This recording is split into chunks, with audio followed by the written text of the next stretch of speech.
नाशिकमध्ये दोन माजी महापौर शिंदेंच्या शिवसेनेमध्ये जाणार। दशरथ पाटील आणि अशोक मुर्तडर शिवसेनेमध्ये प्रवेश करणार। हेमंत गोडसेंसोबत दोन्ही माजी महापौर मुंबईकडे रवाना। पुण्याचे माजी खासदार सुरेश कलमाडी यांचं निधन। वयाच्या 82व्या वर्षी घेतला अखेरचा श्वास, तर संध्याकाळी कलमाडींवर अंत्यसंस्कार होणार। उपमुख्यमंत्री अजित पवार यांच्याकडून कलमाडी यांच्या पार्थिवाचं अंत्यदर्शन। समरजित घाटगे फेब्रुवारीमध्ये भाजपमध्ये प्रवेश करण्याची शक्यता। सूत्रांची माहिती, 8 जानेवारीला समरजित घाटगे कागलमध्ये घेणार मेळावा। मेळाव्यामध्ये जिल्हा परिषद निवडणुकीतील भूमिकेबाबत निर्णय घेतला जाईल।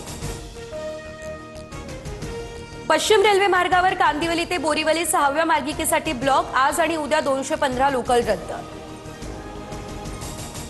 महाराष्ट्र क्रिकेट असोसिएशन निवडणुकीला अखेर स्थगिती। मुंबई हायकोर्टाचे निवडणूक अधिकाऱ्यांना आदेश। पुण्यातील सर परशुराम भाऊ कॉलेजचा निवडणुकीसाठी नव्यानं समावेश केलेल्या मतदारांवर आक्षेप।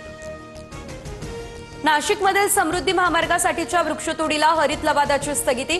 कायदेशीर परवानगी मिळाल्याशिवाय एकही झाड तोडू नये, हरित लवादाचे हे आदेश। मुंबईमध्ये हवेचा गुणवत्ता निर्देशांक 121 वर, मात्र इतर ठिकाणी AQI 256 वर। मुंबईमध्ये हवा प्रदूषणाला कारणीभूत ठरणाऱ्या 557 बांधकामांना कारणे दाखवा नोटीस। आतापर्यंत 233 ठिकाणी बांधकाम थांबवण्याचे निर्देश।